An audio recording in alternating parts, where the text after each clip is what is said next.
All right, we'll call to order the regular business meeting for the Board of Education for March 30th to order. Can we all stand and recite the Pledge of Allegiance? I pledge allegiance to the flag of the United States of America, and to the republic for which it stands, one nation, under God, indivisible, with liberty and justice for all. All right, well done. Roll, please. Jim Batson. Here. Don Carmichael. Here. Pat Grudy. Here. Lisa Hessel. Here. Kevin Huber. Here. Karen Lundstedt. Here. Casey Rooney. Here. Okay, so we note for the record that we have everybody here tonight. Our agenda will involve any public comments. There are none, is that correct? Correct. Okay. For those who didn't know, we asked for public comments by email. I guess we didn't get any. We will have the superintendent's report. We'll approve the consent agenda. We'll have brief updates from program and personnel and facilities and finance. And that should be it. All right. Okay. With that, we will move to the superintendent's report. Okay, well, good evening to board members and other attendees tonight. Let me first thank the board and the district leadership team, which includes John and Tom, for their incredible work in working with me over the past 3 weeks now on coronavirus-related tasks and things to do regarding the school district. So their help has been invaluable, and we're really appreciative of that. They've spent many hours with me in the evenings and on weekends reviewing things that need to be done and looking forward. So we're very appreciative of that. I want to particularly thank Mary for her work with me on many of the detailed communications that we've needed to put out. First on our unfortunate couple of staff members that contracted COVID-19, and also the many updates to our communities. I think by and large we've gotten very good feedback on those communications. So thank you very much, Mary. As everyone knows in the community now, based on my last two messages, the final one coming on Sunday, that we are now in e-learning mode starting tomorrow. The governor has closed schools through Tuesday, April 7th, although we all anticipate that is going to be extended further. But officially, based on his executive order on Friday night, we will begin what we call e-learning on Tuesday, tomorrow, and we will continue that until such time that the students are able to go back to school. A couple of other thanks here. One to Union President Dennis Duffy and the district union leadership team. Any of the application of the e-learning prior to this and moving forward had to be technically impact bargained with the association. Dennis and the association here, the union did incredible work with us, not surprisingly, I might add, incredible work with us to make that happen in a very expedient manner. And we're very appreciative of that. And of course, a huge thanks to our teaching staff and our support staff for their preparation for e-learning. And then to begin that process the week before spring break and really do it in earnest starting tomorrow. And one more shout out to Rita, who worked with a number of our staff members to put together our e-learning plan about a year ago. And we're just very fortunate and very happy that we have an e-learning plan to fall back on because districts that did not have an e-learning plan now have 5 days to plan to put one together and try and make it work under some pretty difficult circumstances. So lots of people involved in moving us forward at this point, and we're very appreciative of that. And short of that, unless the board has other specific questions about coronavirus right now, we can move on. Any questions? Just one on the e-learning. So, I mean, sure, Pat. Obviously, we set that up for the occasional emergency day, but if If this goes on for an extended period, are we able to continue to do that? Well, let me touch on that first, and then we'll have Rita can jump in on that. Pat, I think it's an adaptation of what we originally designed. So the answer to your question is, the teachers had a couple of days of prep work to get ready for that. And I think they've done some amazing work, and they've done some amazing work with their colleagues to really expand the initial idea of the e-learning being for a snow day or a cold day or a couple days together of emergency days. But yes, I think we'll be prepared and we'll continue to adapt. And I think we are all convinced that however long we're going to be out, the longer that we do it, the better we're going to get at it because of the quality of the staff and the commitment of our staff. Rita, do you have some other things you'd like to say about that? Sure. I was just going to add that we did pull together a team, including union representatives and the original team that worked on the e-learning plan that was presented last year, but also the one that we presented to you in August for approval to send on to the ROE. So we met on March 12th to revise that with the idea of longer term e-learning caused by the COVID virus. So we made adjustments then. We made adjustments again when the active God days were declared that didn't allow grading. And we've made adjustments since to address now remote learning days. So we've had conversations and made iterations to the plan that really addresses these longer term remote learning experiences. And that's been a collaborative effort with a lot of people having input into that. So I as Brennan said, we are good to go. There will be questions that come up, and we'll deal with them as they,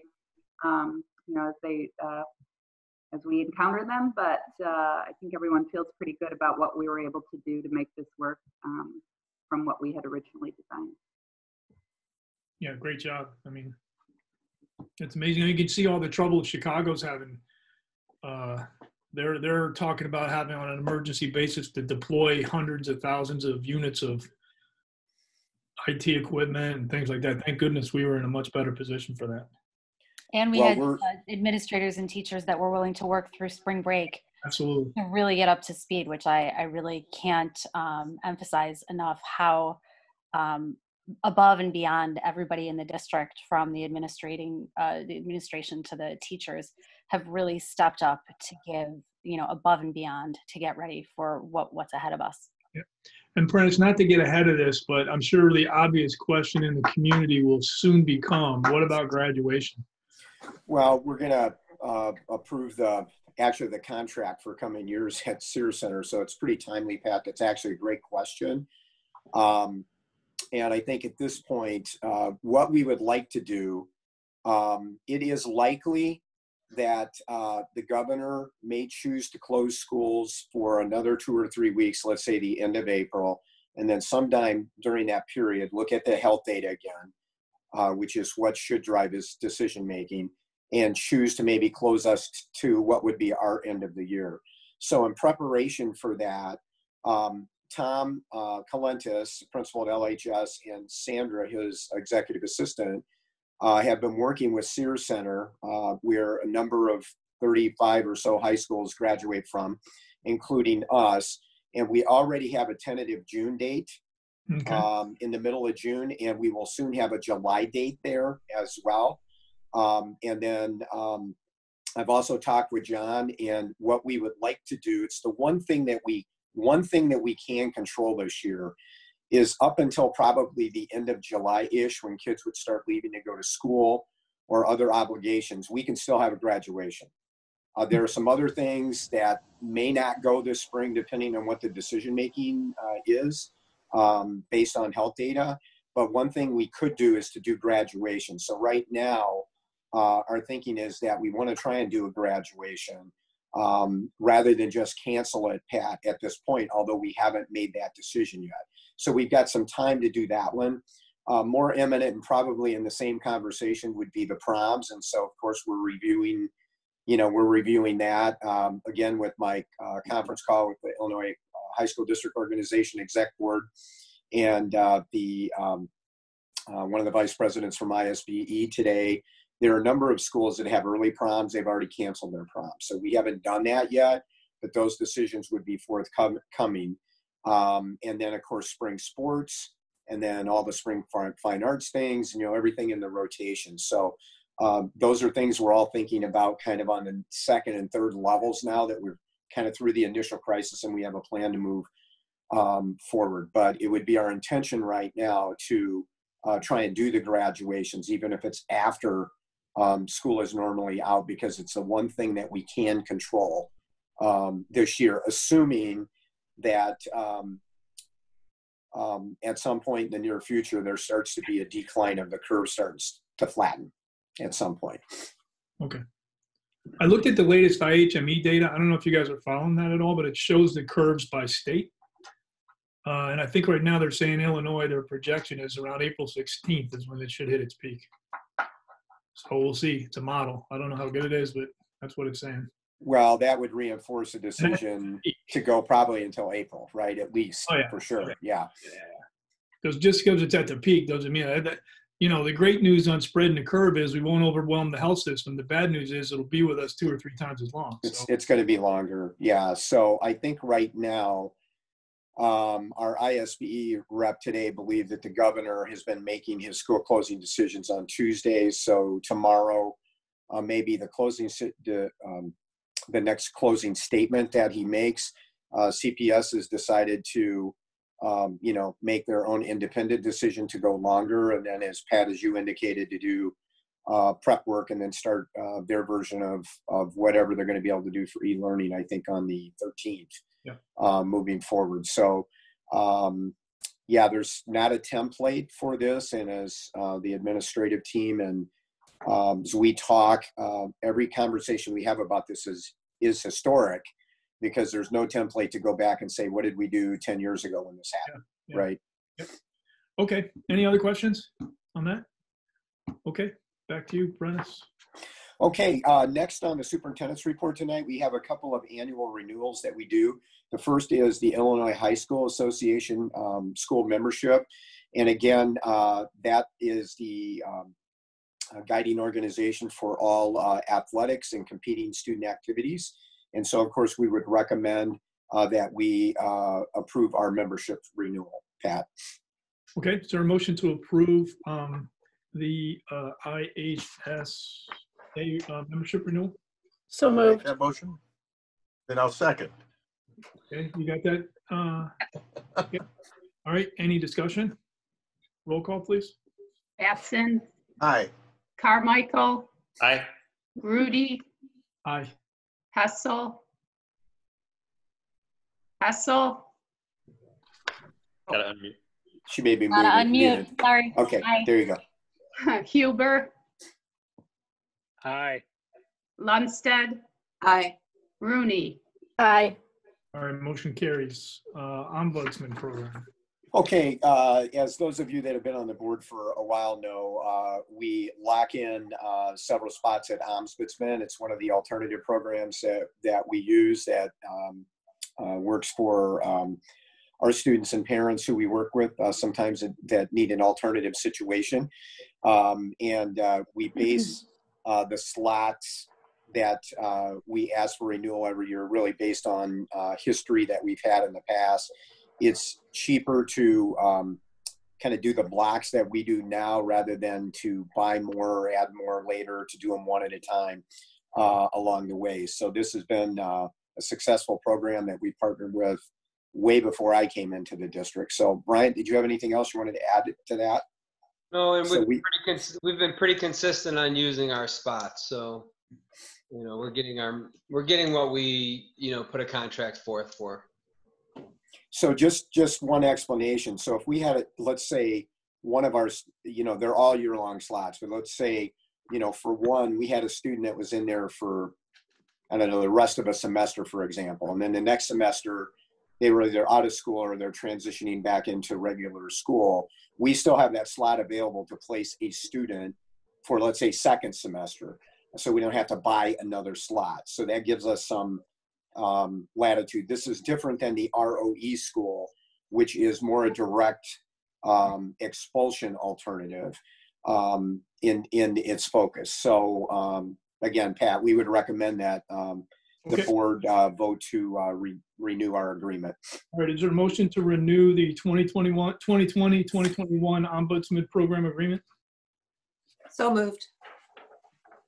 Second? All right, any further discussion? Roll call, please. Carmichael, Aye. Grudy, Aye. Hessel, Aye. Huber, Aye. Lundstedt, Aye. Rooney. Aye. All right, motion Do carries. we miss a Batson in there? Yep. I'm so sorry, There you go. Batson. I'm sorry. Thank you. I apologize. Every vote counts. Yeah, aye. It does. I apologize. Good. Hey, Pat, one other thing. We don't have an other under here, but it's not something we have to vote on, just going back coronavirus related.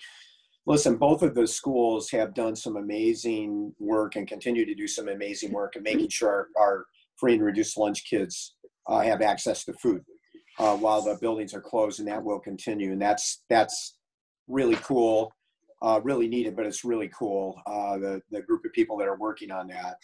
And secondly, they're doing a number of secondary things, but one of them is that we've had several of the health organizations in the area ask us for, everything that's PPE related. And so the schools are pulling that together, and we're allowing health agencies to use that. I think our nurses have been involved with that, and the administrators in the building in terms of doing that. The other thing that I have let the state and Lake County know is that if we have even a bigger spike, let's say in Lake County, and the hospital beds get full, they may need some staging areas or some other areas for patients. Given our central location in the county with Libertyville and Vernon Hills, we would be an ideal location for that. So if there's a need to do that, we've certainly offered our facilities. Of course, I would, let all of you know that before we did that. But I think they're appreciative just knowing that schools are willing to work with them if they need that, as they do some advanced thinking on this. And I would assume, let's say, for example, if we offered up a gym or something like that, that would only be done if the schools were still closed. Right. Oh, yes, of course. Absolutely. Right. Okay. All right. Great. All right. Anything else? That's it, Pat. Thank you. All right. The consent vote agenda is listed. We reviewed it earlier this month. Can I ask for a motion to approve the consent vote agenda as listed? So So moved. moved. Second. All right. Any discussion? If not, roll call, please. Grudy, Aye. Hessel, Aye. Huber, Aye. Lundstedt, Aye. Rooney, Aye. Batson, Aye. Carmichael. All right. Motion carries. Program and Personnel Committee, Chairperson Bradford. Okay. Have a number of items here. The first one is the amended 2021 school calendar. Rita, do you want to talk about those? Sure. So the proposed amendment to the 2021 school calendar really involves moving a planned institute day from March 1st to May 13th. In response to a request that was presented to the board to schedule a non-attendance day for the holiday of Eid. That request came from students and many people who spoke at the board meeting. The calendar committee met subsequently and reviewed the calendar and determined that switching of the institute day from March 1st to May 13th really would achieve that goal without making any other changes to the calendar. Thank you. Yeah, this was discussed earlier in committee as well, and I think we had good support for this. Can we have a motion, please? I move to approve the amended school calendar. Second. Okay, any further questions or comments, discussion? Nice Nope, work hearing on this. none. Thank you. Okay, Hessel. thank you. Aye. Huber, Aye. Lundstedt, Aye. Rooney, Aye. Batson, Aye. Carmichael, Aye. Grudy.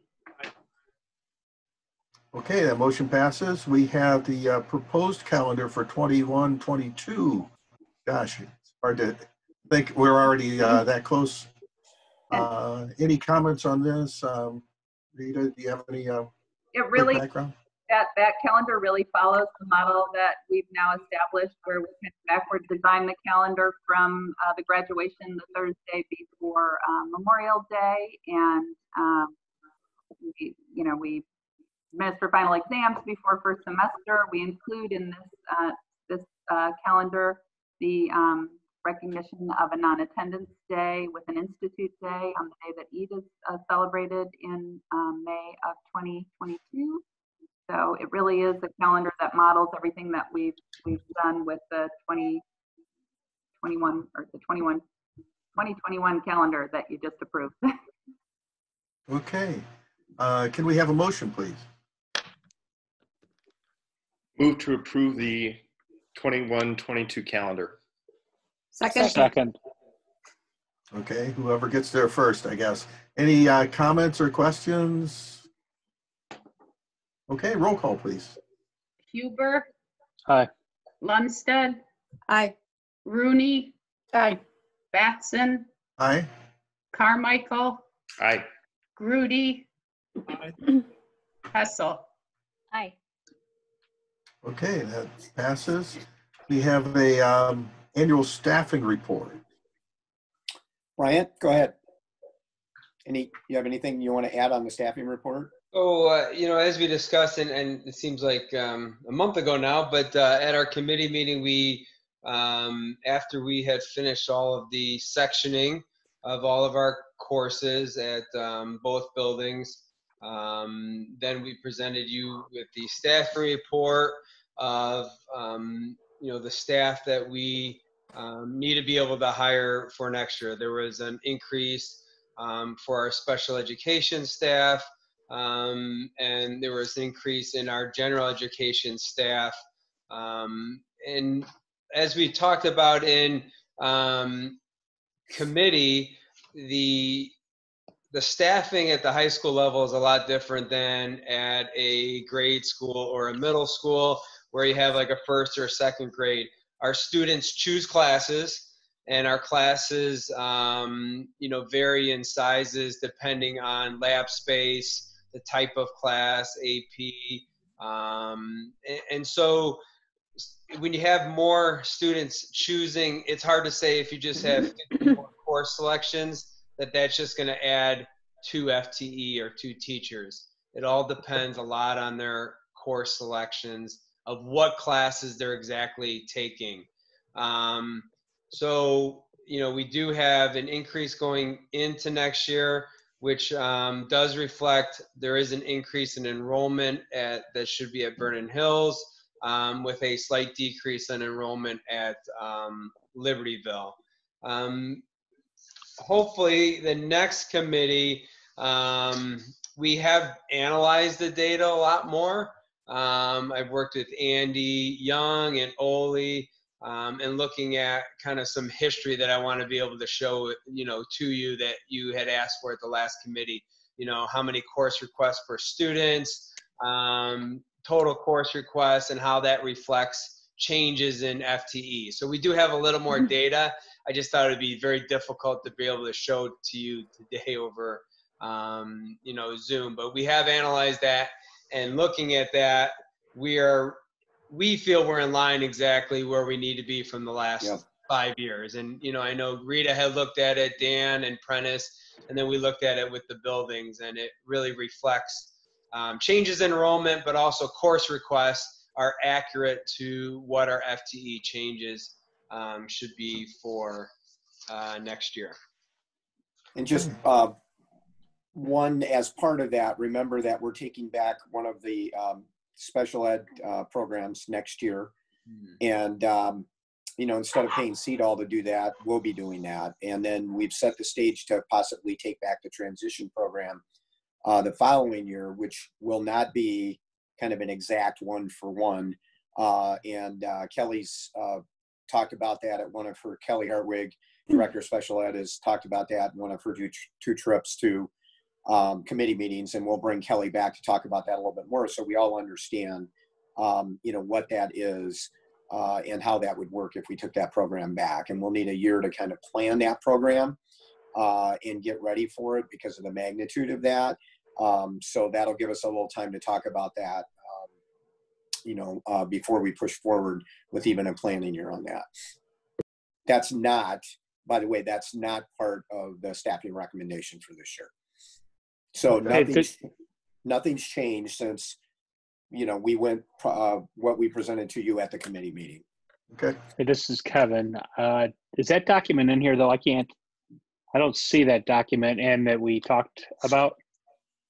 The document is not in there. Yeah, it's not in the packet, No, in the electronic packet. no, it's not. Okay. We probably should add that though, right? We can. Yeah, we can send that. We can send that to you. It's a updated document from last time. We've seen it, so I'm not concerned about it from the standpoint of I've seen it. I'm more concerned about it if anybody wanted to FOIA the records from the meeting or something like that. Yep, Sure. you can add that. Okay. Okay, can we have a motion to accept the staffing report as presented? I motion to accept the staffing report as presented. Second? Okay, any other further comments or questions or concerns? Okay, roll call, please. Lundstedt, Aye. Rooney, Aye. Batson, Aye. Carmichael, Aye. Grudy, Aye. Hessel, Aye. Huber. Aye.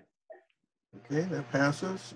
Next on the agenda is a annual employment recommendations for the continuing employment of first year non-tenured, second year non-tenured, third year non-tenured, fourth year non-tenured faculty. And this is all one motion, correct? The honorable dismissal of non-tenured and the non-renewal of non-tenured. So we have all those components to this. Correct. And you have all the documents in the same order that they're listed on the agenda. Okay. Do we have a motion, please? I move to accept the annual employment recommendations for the items listed. Second. Okay, any questions, comments? This was all reviewed earlier in the committee meeting, so no surprises here. Okay, can we have a roll call, please? Rooney, Aye. Batson, Aye. Carmichael, Aye. Grudy, Aye. Hessel, Aye. Huber, Aye. Lundstedt. Aye. Okay, that passes. We have a couple of items that came in after the committee meeting, so we have, we do these all in one motion? Right. Okay. We have a administrative staff replacement, a certified staff replacement, and 2 coaching extracurricular staff replacements. So any other explanation? I think these are pretty self-explanatory. Correct. Do we have a motion, please? I motion to accept the staff replacements as listed. Second. Anybody have any questions or comments? Ann Fawkes is a first-year teacher, and next year she's going to be the aquatics director. Did she come from one of the feeder districts? So actually, she's been with us longer than that. So she's just finishing her first year as a full-time faculty, but I think she's been on staff for 6 years. Yeah. Prior to that, she was at D70 for a little bit, but she's been with LHS for 6 years, teaches lifeguarding, works with our summer program with aquatics, does event supervision for John Woods. And so she's around the pool a lot. All the time. So it's a great transition to go from Eric as the aquatics director to Ann. Great. Okay. Thank you. Any other questions? Okay, roll call, please. Batson, Aye. Carmichael, Aye. Grudy, Aye. Hessel, Aye. Huber, Aye. Lundstedt, Aye. Rooney. Aye. Okay, that motion passes, and that concludes the Program and Personnel Committee. All right, thank you. Facilities and Finance, Chairperson Huber. All right, so we've talked, I believe, Dan, we talked about all these items at the committee meeting, yes? Yes. Yeah, Correct. that's correct. I don't know if you want to one at a time or what do you want to do? No, we'll go one at a time. I just want to make sure nothing, didn't look like anything was added. So The Senior only- Center, go ahead. The only thing that would have been added, Mark, correct me if I'm wrong, would be the lead remediation. We actually have those Yes. proposals. And then which one of the bid awards, Mark? It was just the lead remediation. We had an update on that. The other Okay. bids were already in the package. Okay. All right, so we're going to go relatively quickly then. Sears Center area license agreement. This is for what, 2021 and 2022, Correct. right? Yes. The increase on those was, remind us, how much percent-wise? Not very I don't- much, right? I'm sorry, I don't remember. Yeah. Whatever we said it's- in the committee meeting. And again, it wasn't significant. Anybody It have was any pretty question small. on that? Yeah, on that license agreement? Nope. All right, seeing none, if I can have a motion to approve the license agreement as presented at committee and then again this evening. I moved. So moved. Oh, go ahead. Second. Okay, any comments? All right, Carol, you want to call it? Yes, Carmichael, Aye. Grudy, Aye. Hessel, Aye. Huber, Aye. Lundstedt, Aye. Rooney, Aye. Batson. Aye. All right. Vending contract with Dan's vending machine, again, was presented. I don't believe that's going to, it's included in the materials as well. Anybody, anything further? Dan Stanley? It's not me, Dan. It's a different Dan, just to be clear. Because it says Dan on my name. It's not the same Dan. I don't know this Dan. But we've been doing Dan's vending for a very, very long time. And so both of us realized that contract had expired. And so here is a new one. It's pretty straightforward. They only generate, but one of the reasons why the board has to approve this, because again, there's a state law that says any contract that's designed to generate more than $1,000 of revenue is required to be approved by the board. So this generates about $3,000, $3,200, $3,400 on a good year. And that goes to, this is just LHS, that goes to the LHS students, or it goes to the principal's ability to use, and I think it's typically used for like student activities and that kind of stuff. So yeah, that's the contract.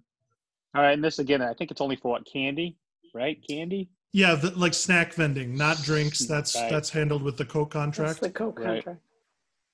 Okay. So maybe we have a motion to approve the contract as presented, please. I motion to approve the contract as presented for Dan's vending service. Second. Second. All right, any other questions? Seeing none, Carol, want to call it?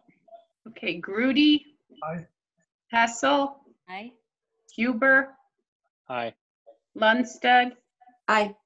Rooney, Aye. Batson, Aye. Carmichael. All right, so now we're on to the lead remediation. Mark, you want to take this one and maybe just walk us through what has changed since committee? Okay. We had two contractors come out and take a look at the peeling paint and sealing in the locker room at Libertyville High School. The lowest proposal, they were using a subcontractor. They brought their subcontractor in, and their subcontractor was 30% higher than their quote. So they withdrew their quote. The next quote was with HEPA, which we've done contracted asbestos abatement with in the past. So we'd like to move forward with HEPA with their proposal for $35,000 $900. Our overseeing with our overseeing the project with our consultant is $6,965 to cover 9 shifts. That's estimated by HEPA. And we'd like to put $5,000 contingency on the project. So we're asking for a budget for the lead remediation, budget number of $47,865. And just one point of clarification. So because of these prices, it's under the bidding threshold. So we don't actually really have to have an emergency resolution like we had to have for the LHS gym. This falls under that threshold. The threshold would be $50,000. So we could have done that, but we just wanted to keep it simple. And this is really all that we need to do for it. Not to borrow trouble, but is this something we can expect to have to do in the boys' locker room too, or? No, we won't. This is due to the age of the roof and the insulation. Okay. In the roof from when they did it, the R value is very low in the roof, probably R15, R20. So what's actually happened is this. What does R value mean? Insulation. That's your insulation okay, value. Thank you.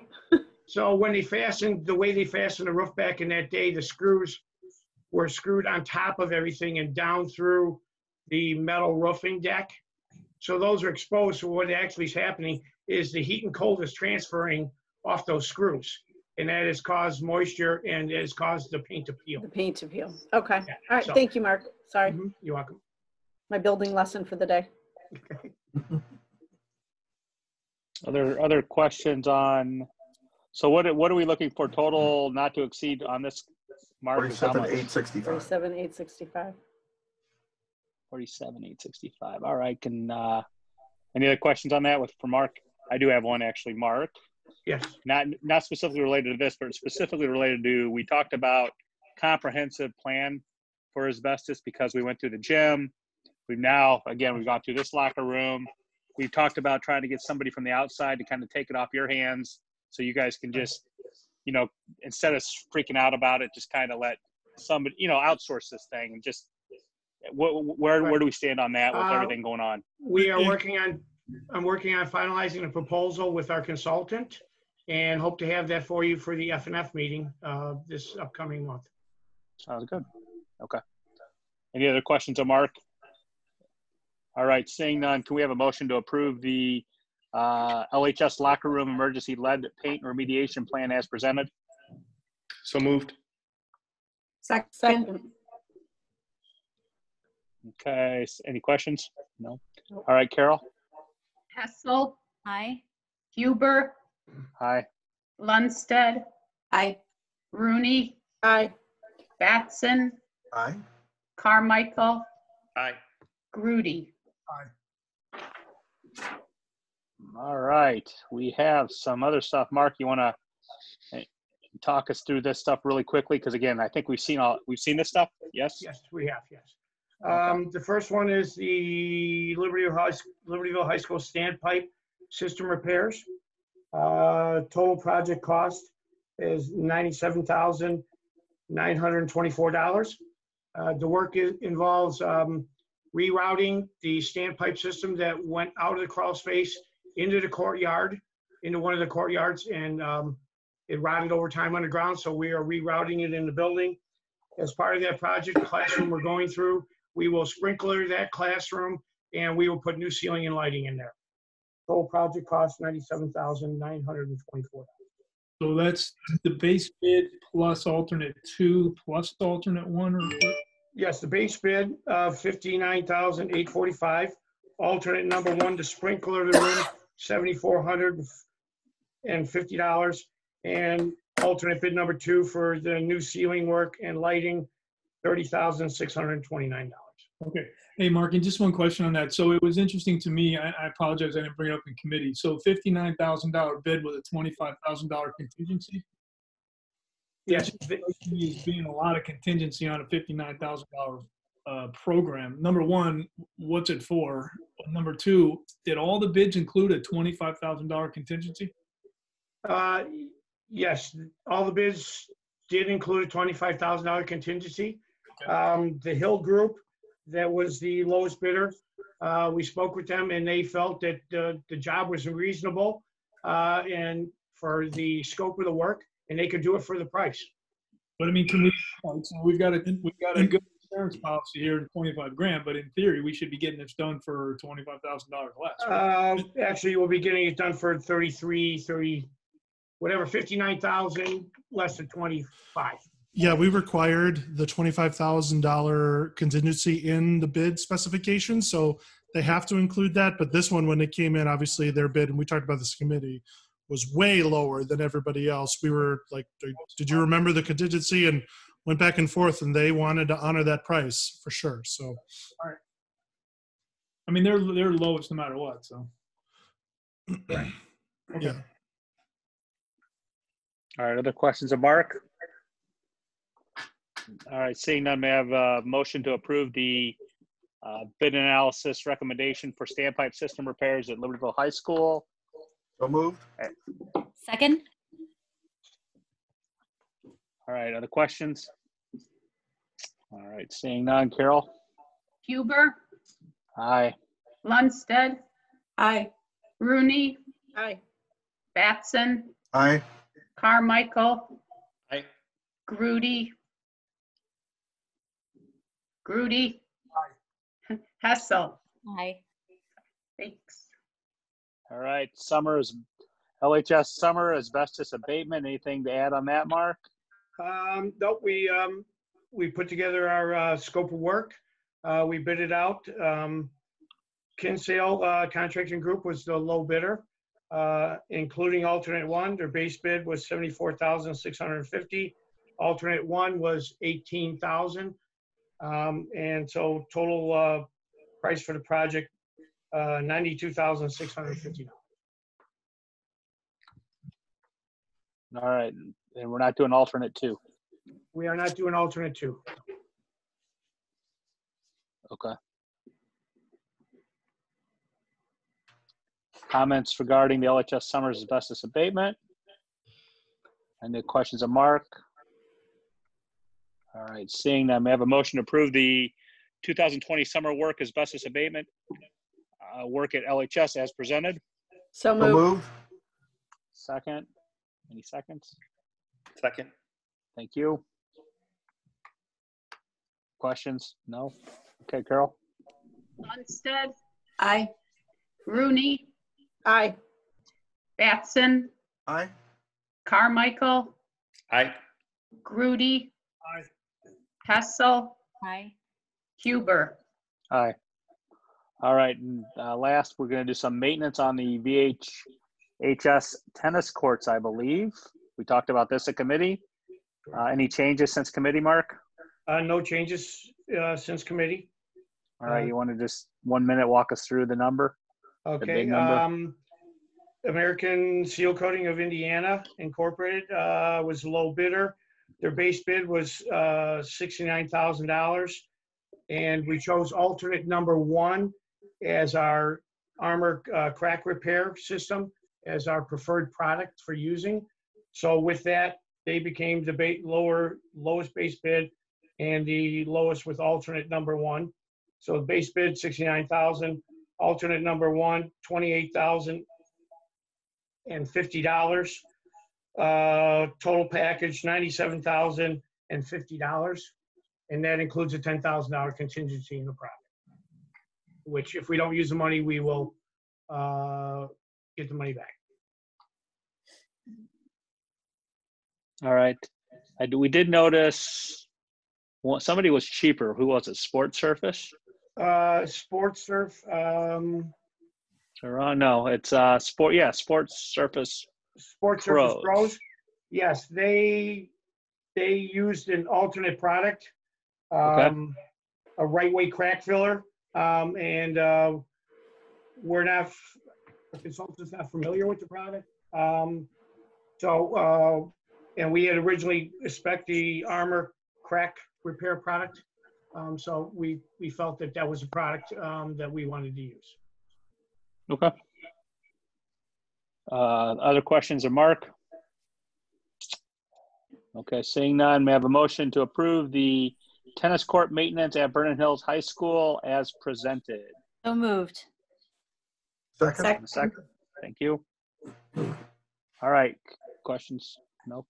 Call it, Carol, please. Rooney, Aye. Batson, Aye. Carmichael, Aye. Grudy, Aye. Hessel, Aye. Huber, Aye. Lundstedt. Aye.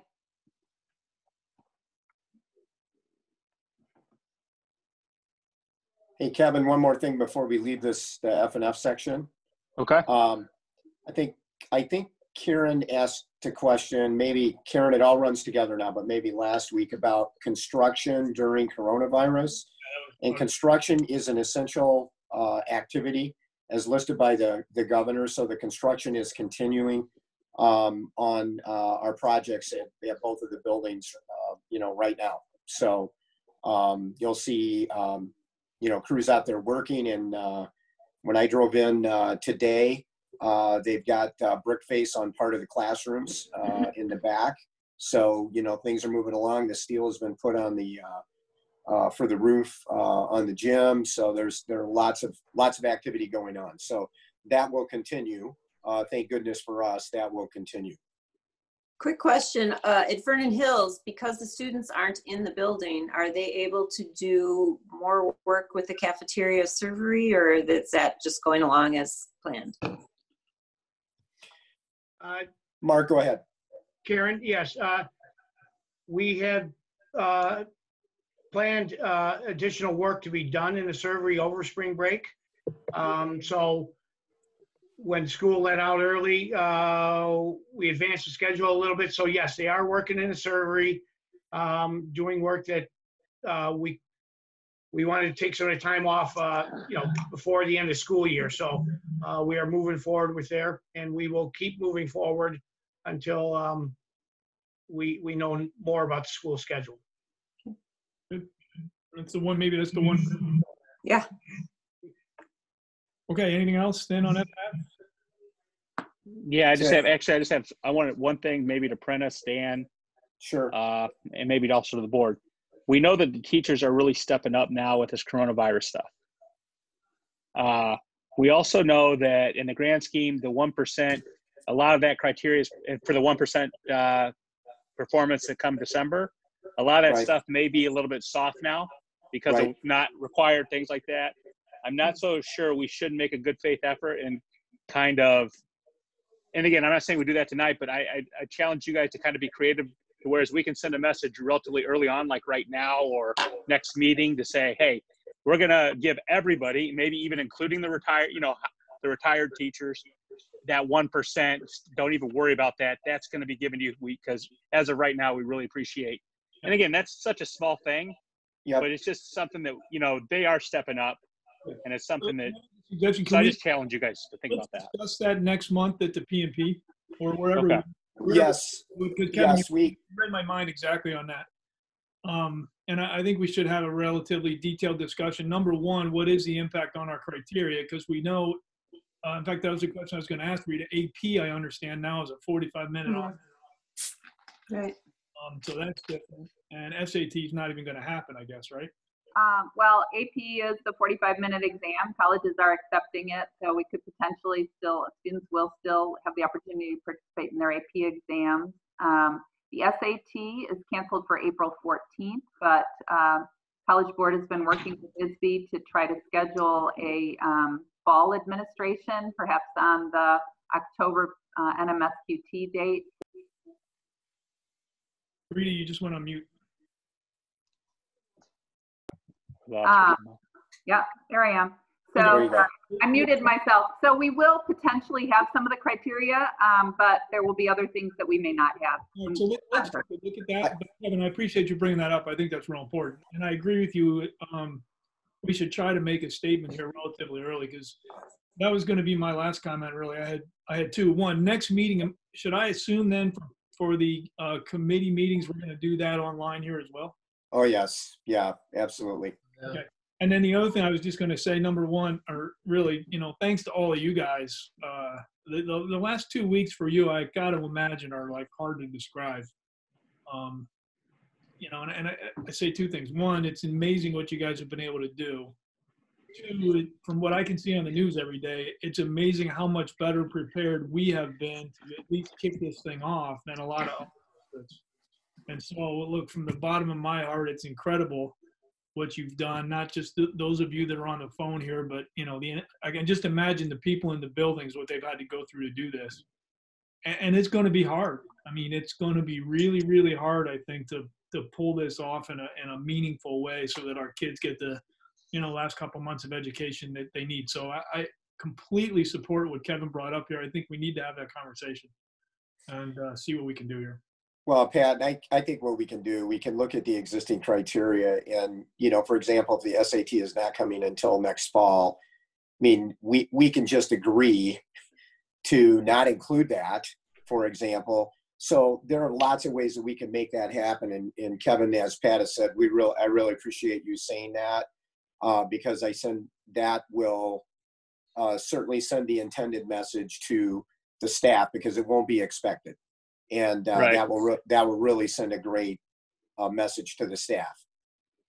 Yeah, they're probably going to be in need of a boost here after a week or two of e-learning. Yeah. I have a quick question, and maybe throw this out for the board to think about for the next meeting. Has there been any consideration to provide any kind of a stipend for the use of the teachers' printer ink and internet access? And again, why don't we roll all of those kinds of things into that meeting? Too much tonight. It wasn't on the agenda, but I think, Don, any of those kinds of things we can think of, because the last thing in the world I think any of us want is for any of our teachers to have undergone any kind of hardship whatsoever here. Yeah. Sure. Just for myself, I'm open to any and all inputs, on what we need to do. I mean, I think that's a conversation we really need to have, because this is just unbelievable. Okay. And I like the idea of us being proactive about that. I mean, I think we can tonight we've agreed we're going to have a discussion, which is a good thing. And our next meeting is really a week and a half away, 2 weeks away. 2 weeks, yeah. Okay. I just thought, sorry. We'll have some more information. We'll probably have an update on school closings. My bet is it's at least until the end of April, but we'll see. Just a quick thought I had when they extended the deadline for income tax. Any thought that might happen with property taxes? Well, it's interesting that you say that. I sent Dan an email this morning from one of my colleagues who had talked to a Lake County board member, and the Lake County board member indicated, not officially, of course, as part of a board meeting, but indicated in a one-on-one conversation that we should expect that tax receipts would be delayed. And when you think about the economy and loss of jobs and just kind of what's been done, Karen, as you said, at the federal level with income tax, I think that's to be expected. Dan and I, went back and forth a little bit today regarding that. We don't know what that looks like, but depending on how long that goes out, that can be pretty catastrophic to many school districts who are kind of living on the edge to make it every day. And it could have some longer term, ramifications. So I wouldn't be surprised if that were the case, either from the governor's office or county by county, that was done just in recognition for the hardships people are dealing with as part of that. But of course, that's our major revenue stream, as we all know in our district. Dan, you want to anything else? Just for the sake of this not being on our agenda tonight, this is on our agenda for the F&F committee in 2 weeks. Yep. Thanks. Okay. Anything else? If not, I just want to recognize we had 3 student board reps that joined us tonight. All right. For a little bit. So Abby Kempf, Maja Gavrilovich, and Kat Corliss joined us for a little bit of the meeting. We had 8 attendees kind of in and out, but I thought it'd be nice to recognize the 3 of them for joining us. Nice. Great. Good job, guys. There's somebody else. There could be another student. Somebody's called in on a phone, so I don't know. There's no name on it. But just wanted to recognize the three of them for joining us. So. All right. Hey, and one other thing, just to clarify, so everybody understands, anything that needed to be signed tonight, Brian is going to sign electronically or with the stamp. Check that out with Len Himes, and Len's good with that. So rather than, have somebody bring papers to my house and Karen's house and whoever else's house, we're just going to use the stamp and sign them off that way once they were approved in tonight's meeting. Okay. Thank you all for your support and assistance, because it has really helped keep us going. And I will say that personally, I really appreciate the notes of encouragement that you've sent. It's really made a difference. Thank you. Rita, the fruits of your labor are about to pay off there. Yeah. Let's hope so. Wow. Yeah. It was a team sport. And a collective effort. Yep. Yep, for sure. We don't call you out enough, so I took the opportunity. I want to make sure you don't think we're certainly not going to miss when we know you're kind of at the center of the whole thing there. Okay. Thanks, Pat. Well, we can go down the list. I mean, again, I looked right. Thank goodness we rolled out Chromebooks and all that other good stuff. So great job, everybody. Stay safe. Okay. Bryant, that's it, right? We good? You need to, did Pat adjourn the meeting? Oh, Pat, I move to adjourn. Second. All in favor? Aye. Aye. Good night, everyone. Take care. Good Good night. Thank you. Bye. Stop recording here. Thank you.